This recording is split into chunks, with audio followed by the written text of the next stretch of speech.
Okay. This film is going to be about the physical school buildings in town that were built in the early years up till the year 1950. The first school was built in 1752. And between that time and 1950, there were 20 school buildings built. Out of those buildings, 14 are still standing now. 10 of them were moved. A couple of them 3 and 4 times. 9 of them were made into houses. 2 made into garages. 1 made into public housing. 2 are vacant. 2 were torn down. 4 were burned. And 3 of them are on the original spot where they were originally built as schools. We're going to go now to the location where the first school was built.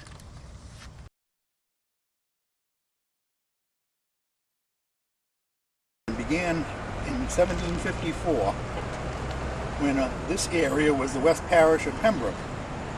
Reverend Gad Hitchcock, who was the West Parish, the first minister of the Congregational Church, and a few other educated men pooled their resources and built a small school building on the CVS parking lot, where the CVS parking lot now stands, on Liberty Street there.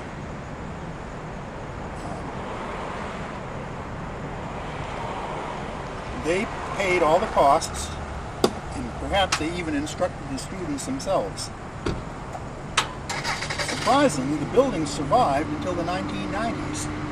It was moved over there, which you can see with your camera, Larry, looking over that direction there. The building sat there until the 1990s. The East Bridgewater Savings Bank took over the building, and apparently they didn't realize what it was. It was made into a garage, and they destroyed the building at that time. So that was the end of that school.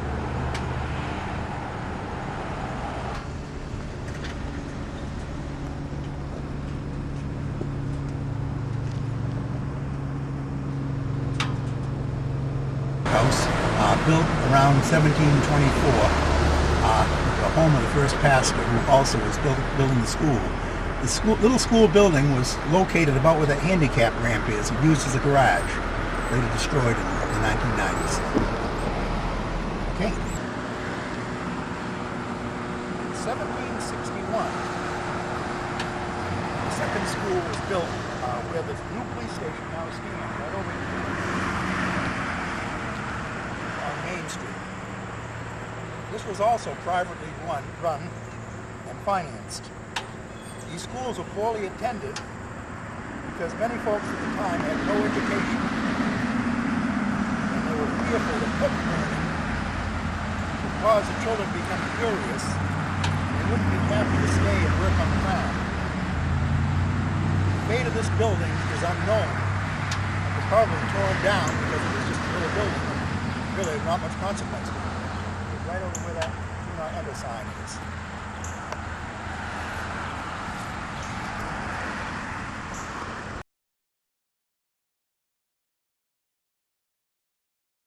Okay. The third school was built on Main Street where the Dunkin' Donuts now stands. According to White's history, it had a fireplace that would burn 4-foot wood. This school was also privately financed, the last of this type of school. It had a fireplace that would burn 4-foot wood, and naturally, the school burned in 1846. Right on this rise here, beside that main.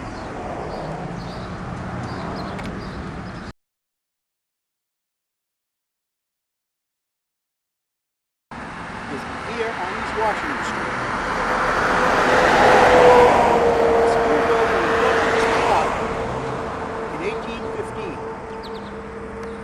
Perhaps the first one built using tax money. In 1866, it was moved across the street, right over there, and made into a house. And as you can see, it's still there.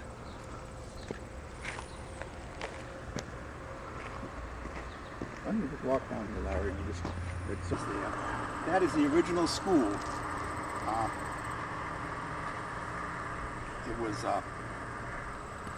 It was moved to that spot in 1866 and made into a house.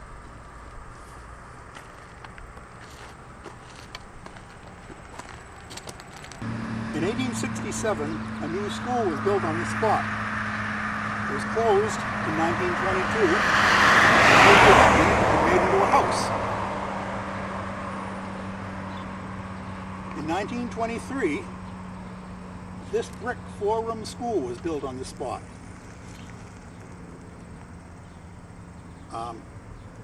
Interestingly, when they built it, it was summer. When they opened it, and that fall, the cellar filled with water, even though it's the top of the hill. They had to hire someone to dig a long trench, a couple hundred feet down into the woods there to drain the cellar. This was used by the town. In fact, I went to school here. It was finally closed in 1985, when they consolidated the schools. It was used as a private kindergarten.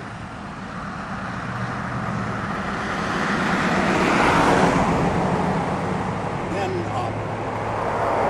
was opened by Project Head Start, and it was closed a few years ago, and it's now vacant. I'm not sure who owns it now, but it's still a good solid building. That's it.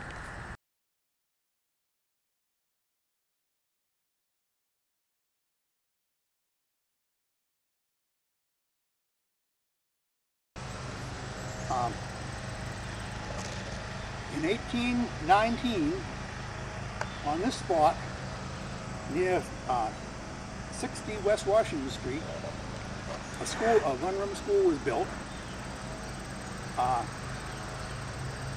In 1857, it was closed, moved to Whitman and made into a house.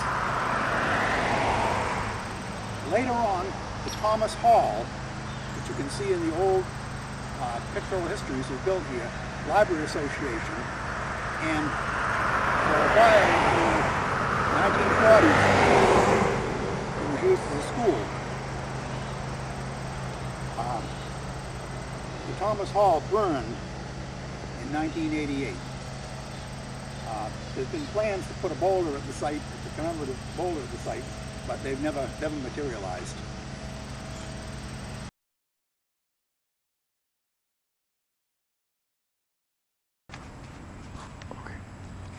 In 1820, the town of Hanson was incorporated, and in this year, a school building was built at 37 McCorn Street, which is right over here.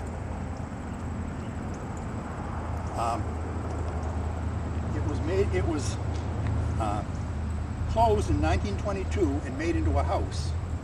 My wife's family lived here for a few years when she was very young, but with 4 kids, it was pretty tight. This is the town's oldest school building, still located on the original spot. As you can see, there's granite posts around it which mark the fence. And many additions have been made, so it hardly looks like a school building, but it is one of the originals.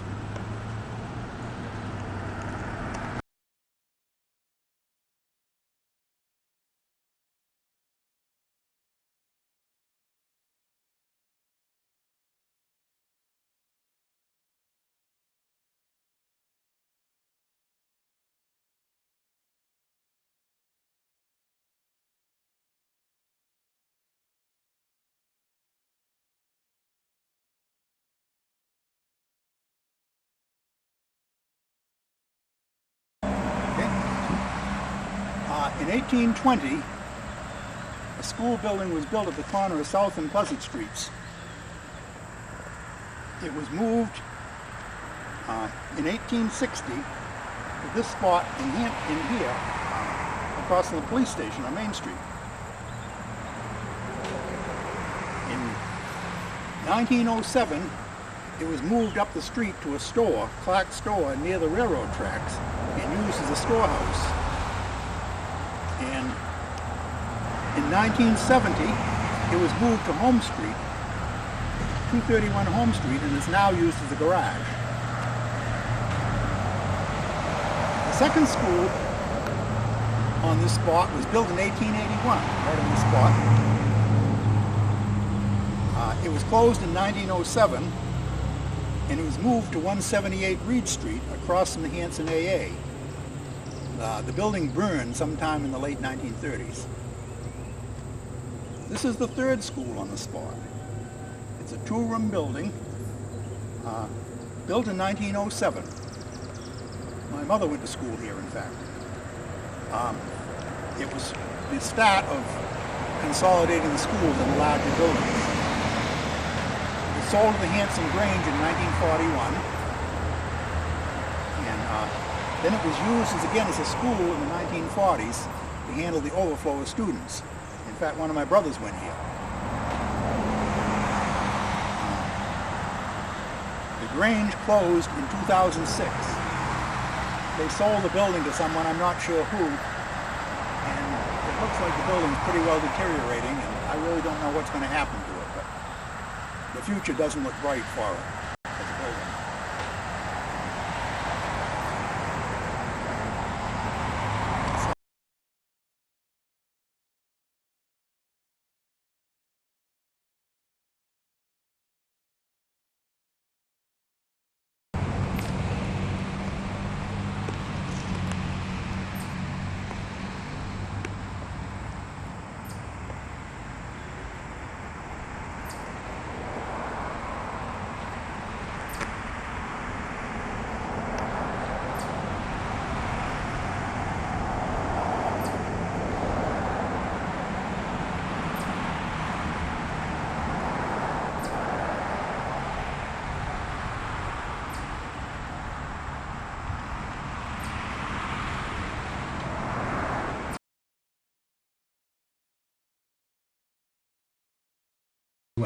Okay.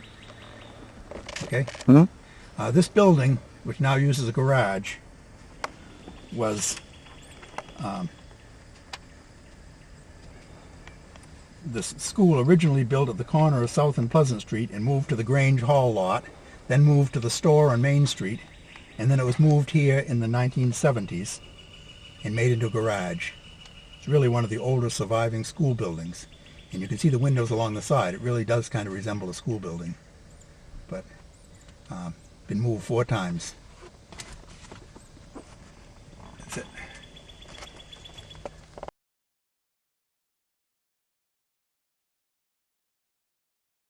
Okay.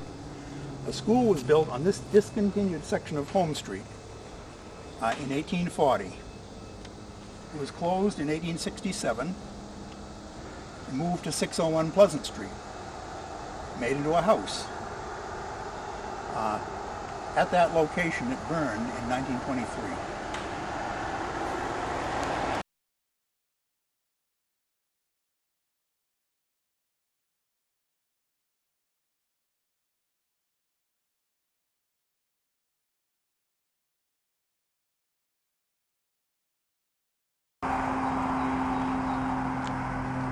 Okay, come with me. The school was built at 48 High Street in 1830. It was moved to this location, 190 West Washington Street, in 1920s. Used briefly as a school, then remodeled into a house. And here it is, you can see it today. It really doesn't look much like a school at all. It's got many additions, so you wouldn't know it's a school.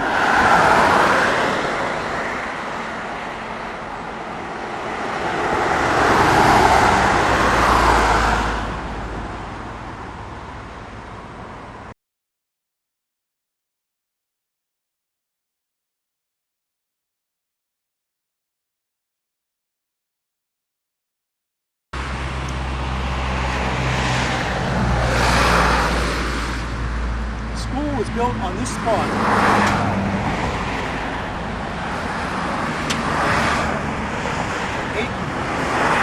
890 24 Whitman Street in 1830. It closed in 1853 and it's moved to 366 Spring Street and made into a house. This is the second building, built on this site in 1887. This is the last one-room school to be built in town. These schools were taught by unmarried girls who boarded with families in the district. Many were not educated, probably picked it up as they went along. In 1906, they were paid from $204 to $333 for the entire school year. They also had to build the fire, keep it going, clean the school. Sometimes they had the help from older boys. This school closed in 1923 and was made into a house that you see there today.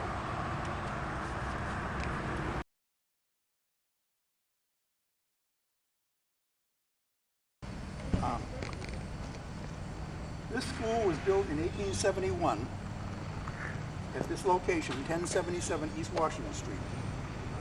It was closed in 1923 and made into a house with additions that you can pick out the profile of the old school, but there's a lot of additions made to it.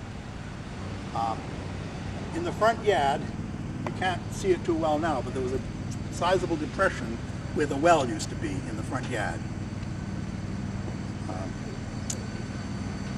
It was closed, I say, in 1923, and it's one of only 3 schools in town that are still located in the original spot where they were built.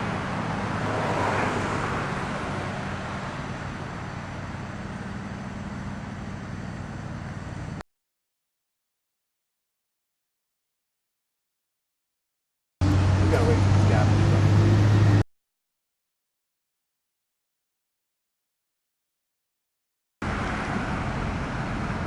In 1860, at this corner, where Sandy's coffee shop is, a school was built. It closed as a school in 1928, and it was later an antique shop. While it was an antique shop in the 1940s, it was featured in National Geographic magazine when they did a piece on Plymouth and the South Shore. It later became an ice cream shop.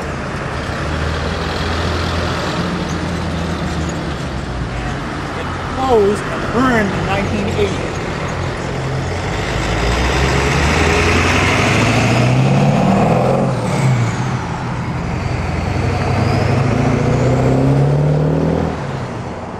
Tedeschi Groceries built a food store on the spot. And that's what you see there today.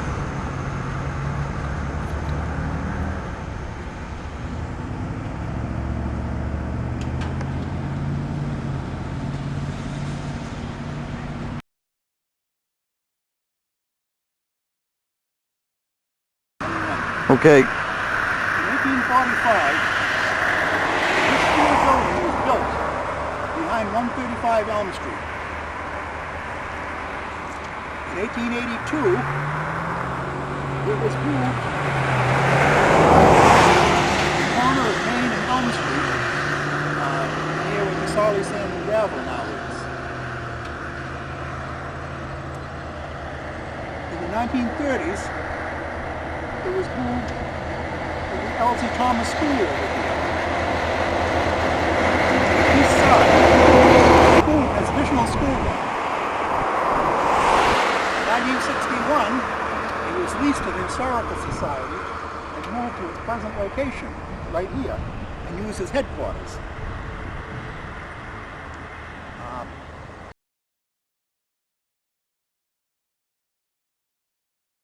My great-grandfather, my grandfather, my mother all went to the school, and one of my brothers went to the school building when it was a school.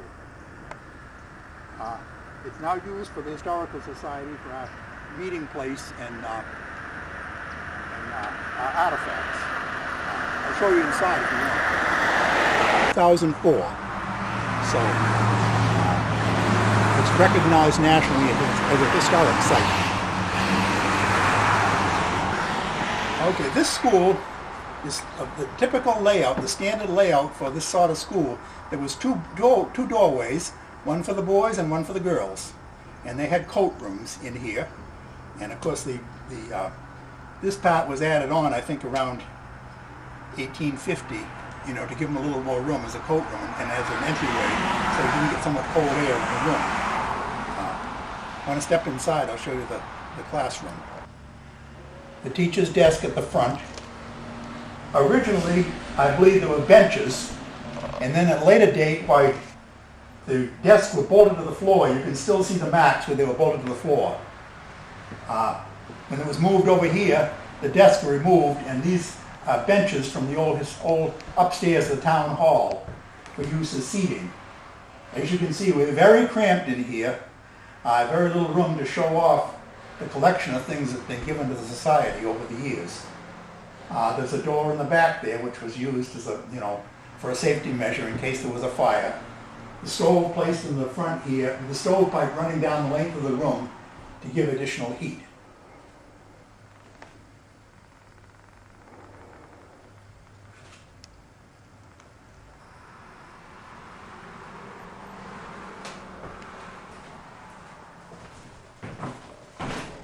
Larry, you want to put on your audio here? This is one of the original school desks that was here that when they were bolted to the floor. The desk and chair. You can see the flanges when they were bolted to the floor.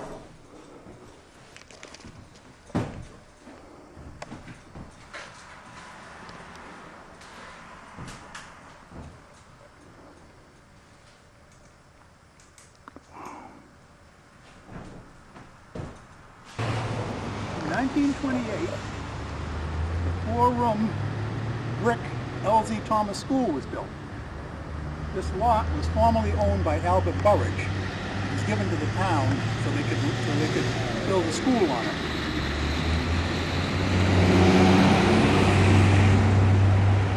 I went to school here. A lot of my family did. It was closed in 1928. No, it was closed in the 1970s and made into public housing. It is today.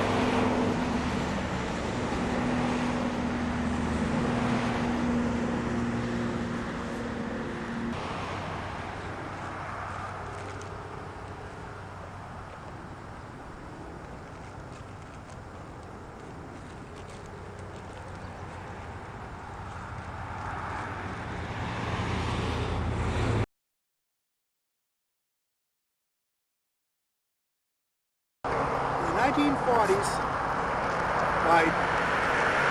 all the schools were bursting at the seams. There were 2 rooms at the Thomas Hall, 2 rooms at the Town Hall, a couple of portable buildings in use. And the town was forced to add a lot of space to the school. So in 1950, they built this, the Indian Head School, which is 12 rooms.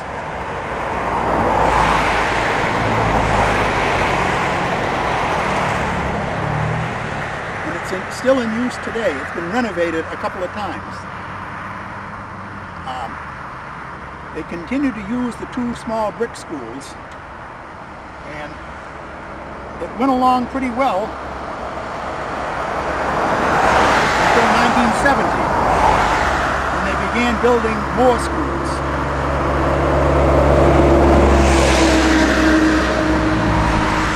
They built the Swan School, which is over the hill there.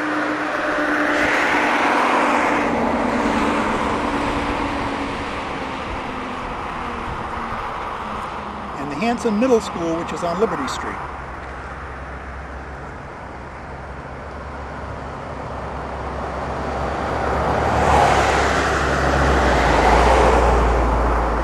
As far as high schools go, in the 1800s through 1959, pupils went to Whitman High School. Those on the old Colony line would go by train and walk to the high school.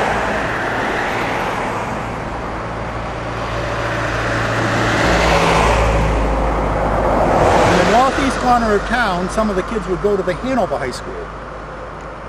There was talk about a Hanson High School in the 1920s. Nothing ever came of it. In 1959, the regional school was built on Franklin Street, and both Whitman and Hanson went to school there. In 2004, the new regional high school was built and the old school demolished. And at that time, the entire Hanson school system was regionalized with Whitman.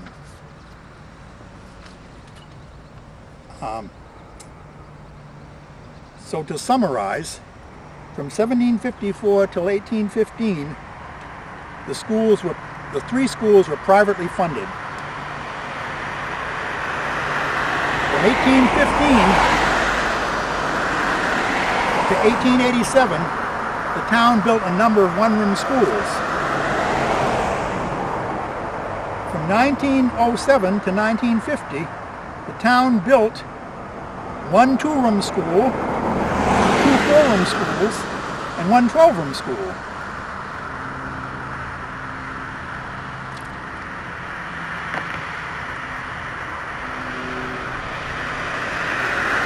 That was still insufficient, but now, with the population fairly stable, I think we're set with the regionalization and the schools that we have.